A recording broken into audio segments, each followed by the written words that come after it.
Hey y'all, welcome to our herd of worms. Today's video, I wanted to show you something we did a little different than we normally do feeding our herd here.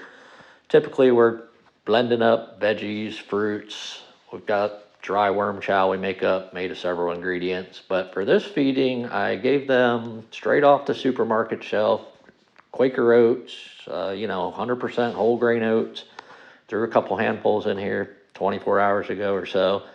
And a little bit to my surprise, they've really gotten after it pretty good. They've worked their way through most of it here.